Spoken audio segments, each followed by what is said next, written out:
Annette Pham loves her lifestyle on the New South Wales south coast. We live in a beautiful area. You know, we have the nicest beaches. We've got 100 sandy beaches. We're pretty close to Sydney. Annette and her husband own 4 GP clinics, including this one at Vincentia, around 3 hours' drive south of Sydney. They employ 13 doctors, all studied overseas. But now they say recruiting GPs has become almost impossible.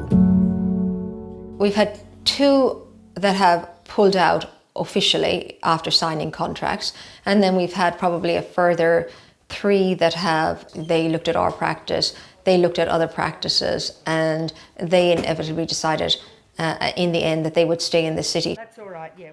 More than half of Australia's GPs are trained overseas. I'll see you tomorrow as well when you come back. A federal government policy called Distribution Priority Areas puts rules on where they can work if they want to come to Australia. There has been a requirement for those doctors to work in a rural community for a period of up to 10 years. The more remote you go, you could get some reduction in time. The Health Department classifies parts of Australia into categories of remoteness, rated between 1 and 7. Under the old policy, doctors trained overseas either had to work in a small rural town for 10 years or a remote location for 5 years to work as a GP. In January, the previous coalition government eased those requirements, expanding priority status to include large regional towns like Dubbo or Shepparton. Then in July, Labor went further, opening it up to include some small towns within an hour's drive of a capital city, and even classifying the outer suburbs of Sydney and Melbourne as in need.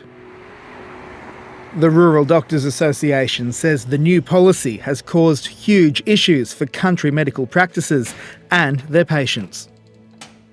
The change hadn't even come in, and we were getting reports that this policy was going to have an impact on rural communities. So while we lose candidates, those people who are even out further, Canamble, Brewarrina, Burke, they're in a lot more difficult situation because the doctors no longer need to go out there, they can stay in the city.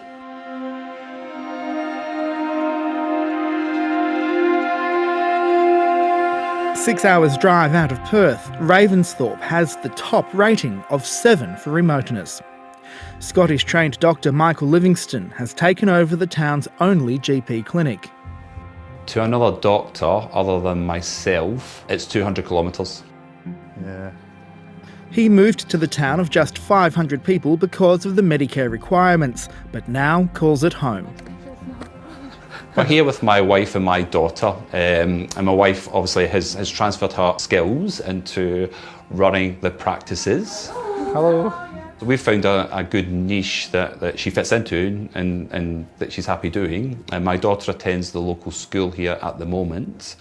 So we live here, and we have all been here for the past, 7 years. Been feeling all right? Yes, not too bad. Good.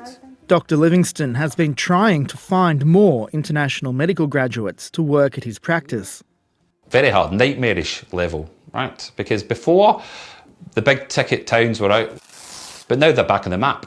I mean, there's job adverts on LinkedIn for MM1 jobs in Perth. So that's your competition. So yes, it's killed the recruitment for these jobs. You can keep taking your medication. The GP shortage is affecting all of regional Australia. Some doctors say while this change of policy could help larger regional towns, it will be at the expense of remote areas where the shortage is most acute. We have to deal with a model which rewards you going regionally and keeping the bigger voters happy, than rurally and keeping the small number of voters happy. Federal Health Minister Mark Butler says so far there's been no mass exodus of doctors from the bush to the cities.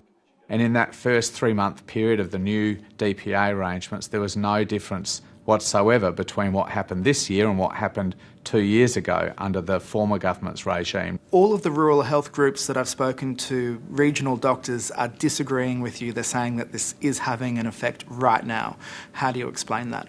Well, all I can go by is the data provided to me by the department. Can I say there's generally a background situation, though, whether it's rural or metropolitan Australia, of real pressure on general practice. We're seeing that in all communities across Australia right now, where the impact of 6 years of Medicare rebate freeze under the former government is really starting to bite. It's not a crisis that's coming, it's a crisis we're now in, certainly for rural communities. For many rural doctors, it feels like there's no solution in sight. Just feel like now you're out here and there's no Calvary coming at all.